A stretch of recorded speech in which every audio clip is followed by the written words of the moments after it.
Hello cricket station viewers எல்லாருக்கும் வணக்கம். நான் உங்க சஞ்சீவ், என் கூட ரிச்சார்ட்ஸ் இருக்காரு. நம்ம வீடியோ பார்க்குறவங்க எல்லாரும் வீடியோவை வந்து லைக் பண்ணுங்க, சேனலுக்கு சப்ஸ்கிரைப் பண்ணுங்க. ரிச்சார்ட்ஸ், நம்ம இந்தியாவோட ஸ்குவாட் அனௌன்ஸ் பண்ணியிருக்காங்க சாம்பியன்ஸ் டிராஃபிக்கு. பார்த்துருப்பீங்க, உங்க கருத்து என்ன? நாம ஏற்கனவே இந்த சாம்பியன்ஸ் டிராஃபிக்கு வந்து பிசிசிஐ என்ன மாதிரி ஒரு ஸ்குவாட் கொடுப்பாங்க அப்படின்னு சொன்னதுல வந்து பாத்தீங்கன்னா சிராஜ் இல்ல, நம்ம வாஷிங்டன் சுந்தர் உள்ள வந்திருக்காரு. ஸோ அவ்வளவுதான் அதுல சேஞ்சஸ் இருக்கு. நீங்க இப்ப நம்ம வியூவர்ஸ்க்கு வந்து கொஞ்சம் நம்ம அந்த அனௌன்ஸ் பண்ண ஸ்குவாடை படிச்சு காட்டிடுங்க, அப்புறம் நம்ம அப்படியே போயிடலாம். ஷோர் எடுத்து வச்சிருக்கேன். இப்போ வந்து பார்த்தீங்கன்னா ரோஹித் சர்மா கேப்டன், கில்லு வந்து வைஸ் கேப்டன், அப்புறம் வந்து விராட் கோலி, ஸ்ரேயஸ் ஐயர், கேஎல் ராகுல், ஹர்திக் பாண்டியா, அக்சர் பட்டேல், வாஷிங்டன் சுந்தர், அதுக்கப்புறம் வந்து குல்தீப் யாதவ், பும்ரா, ஷம்மி, ஹர்ஷ்தீப் சிங், அப்புறம் ஜெய்ஸ்வால் இருக்காரு, பண்ட், ஜடேஜா. இதுதான் 15. இப்போ நான் கேள்வி எதுல இருந்து ஆரம்பிக்கிறேன்னா, கில்ல வந்து வைஸ் கேப்டன்சி கொடுத்துருக்காங்க. ஸோ இந்த வைஸ் கேப்டன்சி வந்து எப்படி கரெக்டான முடிவுன்னு நினைக்கிறீங்களா? அதுக்கப்புறம் வந்து நம்ம பேட்டிங் ஆர்டர் வந்து எப்படி இருக்கும்? இப்போ கில்ல வந்து கண்டிப்பாக உள்ள எடுக்கிறதால ஜெய்ஸ்வாலுக்கு சான்ஸ் கிடைக்குமா? ஏன்னா இவர் வைஸ் கேப்டன்சி கொடுத்தா அவர் இருக்கணும். ஸோ இதனால இதெல்லாம் சேர்த்து பார்க்கும்போது உங்களோட தாட் என்ன? நம்ம ஏற்கனவே இது சம்பந்தமா பண்ணியிருந்தோம் ஒரு மாதிரி அந்த ப்ரிவியூல வந்து நம்ம என்ன சொல்லியிருந்தோம் அப்படின்னு பாத்தீங்கன்னா, இந்தியன் டீம் மேனேஜ்மெண்ட் வந்து கில்ல வந்து 15 மெம்பர் ஸ்குவாட்ல கொண்டு வருவாங்க, 11லயும் அவரு தான் ஓபன் பண்ணுவார் அப்படின்னு தான் நம்ம சொல்லியிருந்தோம். இப்பயும் நான் தான் சொல்றேன், கில் தான் ஓபன் பண்ணுவாரு. ஜெய்ஸ்வால் வந்து கொஞ்சம் வெயிட் பண்ண வேண்டிய சிச்சுவேஷன் தான் இருக்கும். இப்ப வந்து கில், ஜெய்ஸ்வால் ரெண்டு பேருமே விளையாடணும்னா ஒன்னு ரோஹித் விளையாடக்கூடாது, இல்லைன்னா இன்னும் கொஞ்சம் கீழே வந்து பாத்தீங்கன்னா ஸ்ரேயஸ் ஐயர் விளையாடக்கூடாது. நீங்க ரோஹித் கட்டாயம் விளையாடுவாருங்கிறது உறுதி. இன்னொரு பக்கம் நீங்க அப்படியே வந்து பாத்தீங்கன்னா ஸ்ரேயஸ் ஐயர் வந்து இப்ப கடைசியா சவுத் ஆப்பிரிக்கா போய் அவருக்கு ஒரு சின்ன சான்ஸ் கொடுத்தப்ப கூட அங்க ஒரு 50 அடிச்சுட்டு தான் வந்திருந்தாரு. சோ வந்து அவரையும் டிராப் பண்ண முடியாது. சேம் டைம் வந்து பாத்தீங்கன்னா இவங்களை எல்லாத்த விடவும் ஓடிஐ ஃபார்மேட்ல ரொம்ப நல்லா பண்ணியிருக்கிற நீங்க கில்ல வந்து டிராப் பண்றதுக்கான சான்ஸே கிடையாது.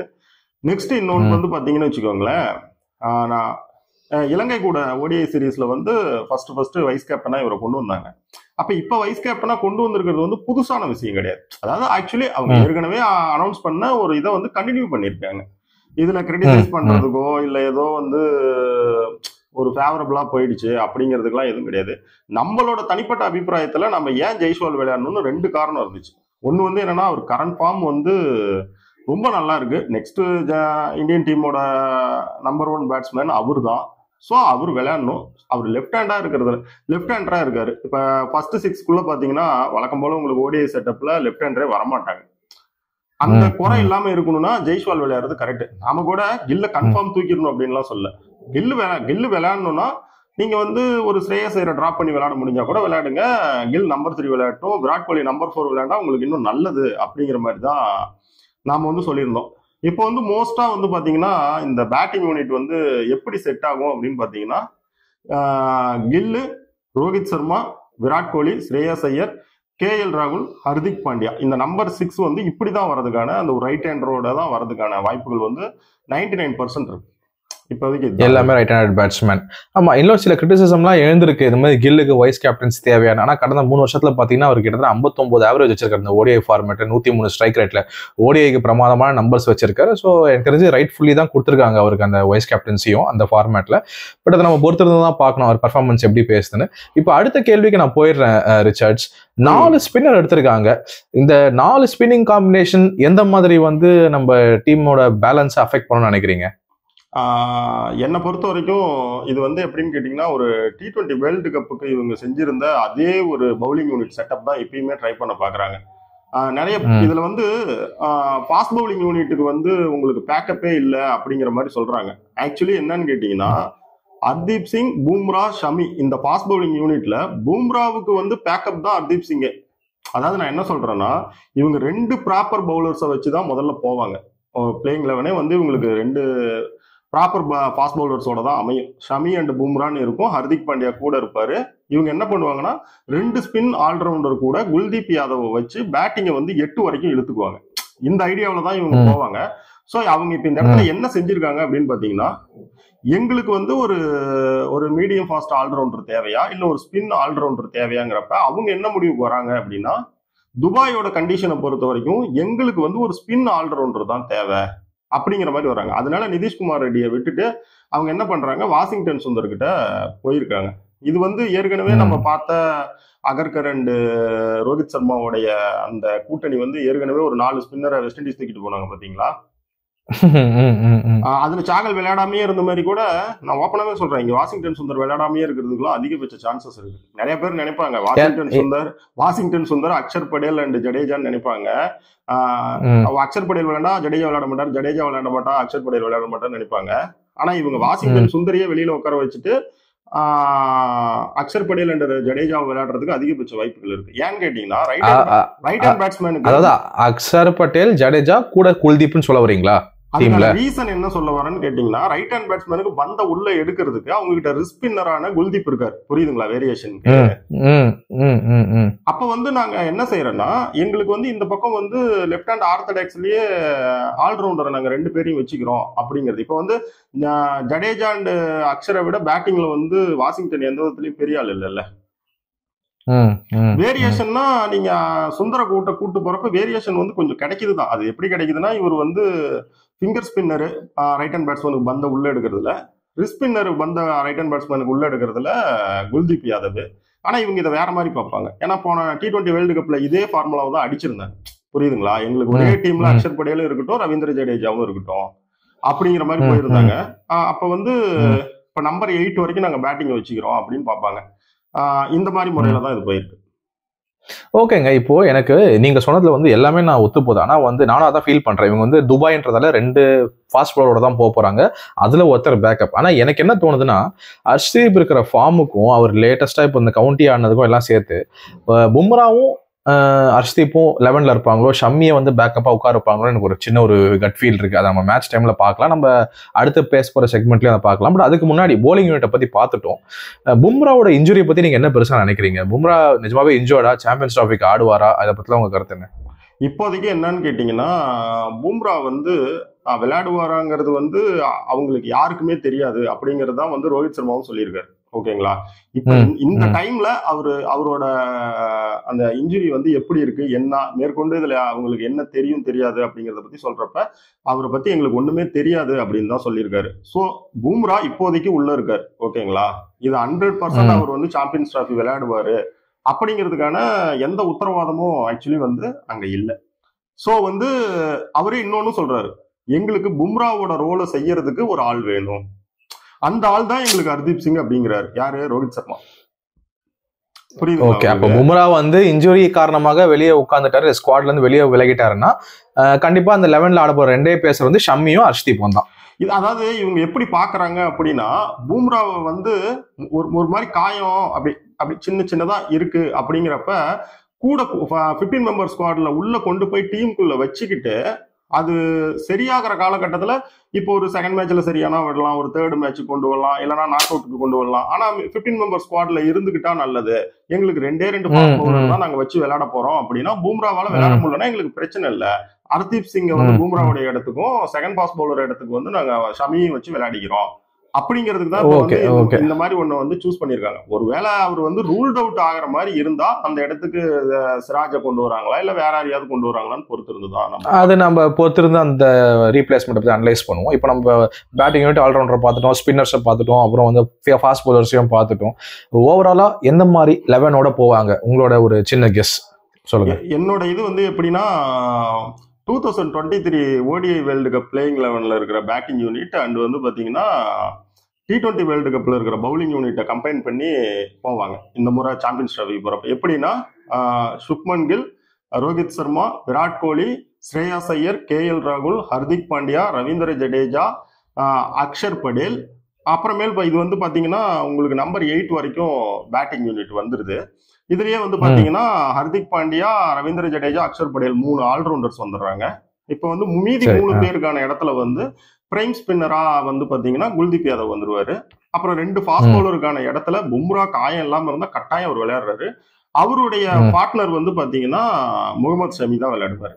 ஒருவேளை பும்ரா விளையாடலன்னா அந்த இடம் தான் வந்து ஹர்தீப் சிங்க்கு கொடுப்பாங்க. அப்ப பிளேயிங் 11 ஓவராலா எடுத்துக்கிட்டீங்கன்னா, இப்ப நான் சொன்னேன் பாத்தீங்களா, சுப்மன் கில், ரோஹித் சர்மா, விராட் கோலி, ஸ்ரேயாஸ் ஐயர், KL ராகுல், ஹர்திக் பாண்டியா, அக்ஷர் படேல், ரவீந்திர ஜடேஜா, குல்தீப் யாதவ், பும்ரா, ஷமி, இந்த பிளேயிங் 11 வரும். மீதி இருக்கிற 4 பேர்ல நீங்க எடுத்துக்கிட்டீங்கன்னா, ஜெய்ஸ்வால் வந்து பேக்கப் ஓப்பனர், ரிஷப் பண்ட் வந்து பேக்கப் விக்கெட் கீப்பர், அண்ட் வந்து பாத்தீங்கன்னா வாஷிங்டன் சுந்தர் வந்து ஒரு backup spin all-rounder, Hardeep Singh வந்து ஒரு பேக்கப் ஃபாஸ்ட் பவுலர். இவங்க 4 பேரும் இப்படி வந்து வெளியில இருப்பாங்க. மொத்தமா வந்து நீங்க இப்படிதான் வரும். சொல்லுங்க.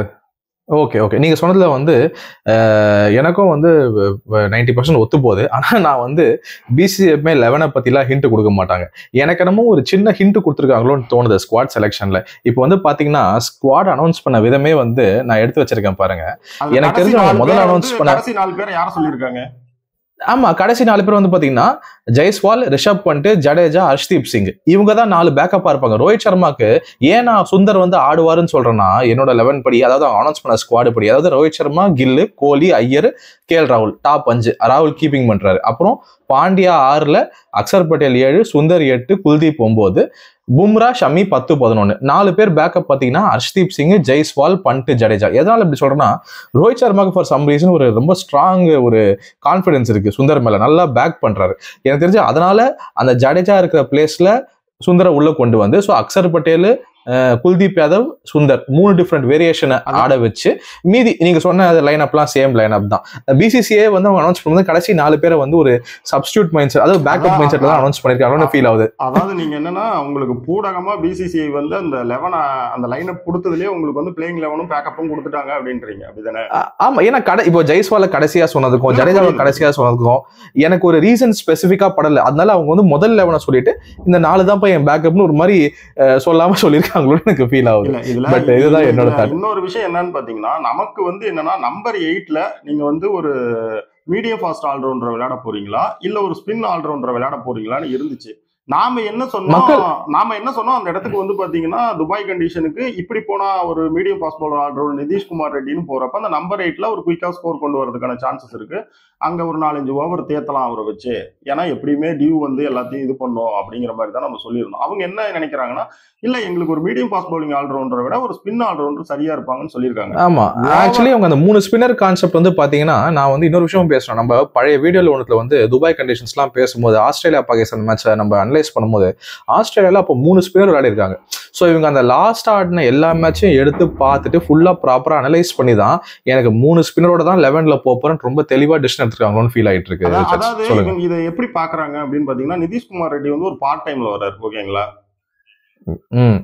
இப்ப ஒரு வாஷிங்டன் சுந்தர் வந்து பாத்தீங்கன்னா பவுலிங்கை பொறுத்த வரைக்கும் பார்ட் டைம்ல வரல, ஃபுல் டைம்ல வர்றாரு. அதனால என்னன்னா, நாங்க ஒரு ஃபுல் டைம் பவுலரையே எடுத்துக்கிறோம் அப்படிங்கிற மாதிரி அவங்க போயிருக்காங்க. அடுத்து இன்னொன்னு என்னன்னு பாத்தீங்கன்னா, ஒரு ஓவராலா ஒரு டீம் செலெக்ஷன் அப்படிங்கிறப்ப நீங்க பாத்தீங்கன்னா, உங்களுக்கு ஒரு பிளேயிங் 11 செட் பண்றதுக்கு, ஒரு காம்பினேஷன் விதவிதமா செட் பண்றதுக்கு எல்லா கதவுமே அங்க திறந்திருக்கணும். எதுவுமே ஒரு விஷயத்து மேல ஒண்ணு போட்டு இடிக்க கூடாது. புரியுதுங்களா? இப்ப இந்த வகையில நீங்க எடுத்துக்கிட்டீங்கன்னா, இதுல எப்படின்னா, இப்ப ப்ராப்பரா ஒரு பிளேயிங் 11 செட் பண்றப்ப நம்ம ஏற்கனவே சொன்ன பேட்டிங் யூனிட் வந்துடும். பவுலிங் யூனிட்ல வந்தீங்கன்னா ஒரு ஆஃப் ஸ்பின்னர், ஒரு ஃபிங்கர் ஸ்பின்னர், ஒரு left arm orthodox finger spinner, ஒரு ரிஸ்ட் ஸ்பின்னர், ஒரு 3 வேரியேஷனுக்கு நீங்க spinner Washington Sundar, Akshar Patel and Kuldeep யாதவ்னு வச்சுக்கலாம். நெக்ஸ்ட் வந்து ஒரு ரைட் ஹேண்ட் ஃபாஸ்ட் பவுலர், ஒரு லெஃப்ட் ஹேண்ட் ஃபாஸ்ட் பவுலர், இப்படி ஒரு பக்காவான ஒரு காம்பினேஷன் உங்களுக்கு பவுலிங் யூனிட்லயும் செட் பண்ண முடியும். இல்ல நாங்க வந்து ஒரு திறமையின் அடிப்படையில மாத்தி யோசிச்சு வேற ஏதாவது பண்ணணும் அப்படின்னு நினைச்சாலுமே நீங்க என்ன செய்யலாம்னு கேட்டீங்கன்னா, ஷமி அண்ட் பும்ரா, உங்களுக்கு ஒரே டீம்ல அக்ஷர் அண்ட் ஜடேஜா, இந்த மாதிரி நீங்க போறதுனாலும் போலாம். புரியுதுங்களா? அதாவது ஒரு இந்த செலெக்ஷன் வந்து ரொம்ப மோசம் அப்படிங்கிற மாதிரிலாம் வெளியில ஏதாவது பேசலாம். நாம அந்த மாதிரிலாம் சொல்லல. எப்படி இருக்குதுன்னு கேட்டீங்கன்னா, எல்லா கதவுமே திறந்திருக்குன்னு வச்சுக்கோங்களேன். பொதுவாவே பாத்தீங்கன்னா எல்லாமே திறந்திருக்கு. இப்ப நீங்க வந்து மிடில் ஆர்டர் பேக்கப்பா கூட நீங்க மிடில் ஆர்டருக்கான பேட்ஸ்மேன் பேக்கப்பா கூட நீங்க ரிஷப் பண்ட பார்க்கலாம். நீங்க செகண்ட் விக்கெட் கீப்பர் மட்டுமே பார்க்க வேண்டிய அவசியம் கிடையாது. ஒருவேளை உங்களுக்கு வந்து ஸ்ரேயஸ் ஐயரே காயம் ஆயிடுச்சு, விளையாட முடியல அப்படின்னா நீங்க அந்த இடத்துல கொண்டாந்து இவரையே கூட விளையாடலாம். யாரை விளையாடலாம்னா, கேஎல் ராகுல 4க்கு வந்து ரிஷப் பண்ட. சோ உங்களுக்கு எந்த பக்கம் நீங்க போனீங்கனாலுமே ஒரு பிளெக்சிபிலிட்டி இருக்குது. ஒரு பிளேயிங் 11 கொண்டு வரதுக்கு, ஒரு 3-4 காம்பினேஷன் கொண்டு வரதுக்கான ஒரு பிளெக்சிபிலிட்டியோட தான் அவர் இந்த 15 மெம்பர் ஸ்குவாட செலக்ட் பண்ணிருக்காங்க. இது எப்படின்னா, இருக்கிறத வச்சு எடுத்ததுல ஒரு நல்ல டீம். நெக்ஸ்ட் இன்னொன்னே நம்ம சொல்லிடலாம், ஒரு 7 இன்னிங்ஸ்ல 6 முறை நாட் அவுட்டா இருந்து விஜயசரே டிராஃபில 752 ரன், ஆவரேஜ் 752 கருண் நாயர் அடிச்சிருக்காரு. அவரை வந்து எடுக்கணும் அப்படிங்கிற மாதிரிலாம் கேட்டிருந்தாங்க. நேத்தே நம்ம தினேஷ் கார்த்திக் சொன்னாரு, ஓடிஐ செட்டப்புக்கு எல்லாம் ஏற்கனவே முடிவான ஒரு டீம்ல புதுசா அறிவும் இப்படி எல்லாம் உள்ள கொண்டு வர மாட்டாங்க டக்குன்னு.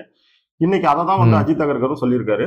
எங்களால வந்து அவருக்கான இடத்த கண்டுபிடிக்க முடியல, ஆனா உண்மையாலுமே அவர் ரொம்ப அற்புதமா விளையாடி இருக்காருன்னு. அதனால கருணாகர சேர்த்திகளும் வெளியில ஒரு கிரிட்டிசைஸ் போயிட்டு இருக்கோம். அதுக்குமே நாம வந்து பதில் சொல்லிடலாம் அப்படிங்கிறதுக்காக. இல்லை ஓகே, மக்கள் வந்து எல்லா விதமும் கேட்பாங்க. மக்கள் சொல்ற எல்லா கிரிட்டிசிசம் எடுத்தோம்னா நம்ம 25 மெம்பர் ஸ்குவாட் தான் அனௌன்ஸ் பண்ணணும். அதனால வந்து நீங்க நம்மளோட கடமை வந்து அவங்களுக்கான ஆன்சரை நம்ம சொல்லிடுறோம். இல்லை கண்டிப்பா. ஸோ அவரும் பிரமாதமாக விளையாடிட்டு இருக்காருன்றதுல எந்த மாற்று கருத்தும் இல்லை. பட் தேங்க்ஸ் ரிச்சர்ட்ஸ், நம்ம வந்து ஸ்குவாட் அனாலிசிஸ் ரொம்ப டீப்பாக பார்த்தோம். அதுக்கப்புறம் வந்து ஃபர்தராக எப்படி வந்து மேட்ச்ல பெர்ஃபார்ம் பண்றாங்க, என்ன மாதிரி லெவல் எடுக்கிறாங்க, அதெல்லாம் நம்ம ப்ராப்பராக வந்து ஃபியூச்சர் மேட்சஸ்ல அனலைஸ் பண்ணுவோம். இப்போதைக்கு தேங்க்யூ ரிச்சர்ட்ஸ். வியூவர்ஸ் எல்லாருக்கும் ரொம்ப தேங்க்ஸ். தேங்க்யூ சஞ்சு.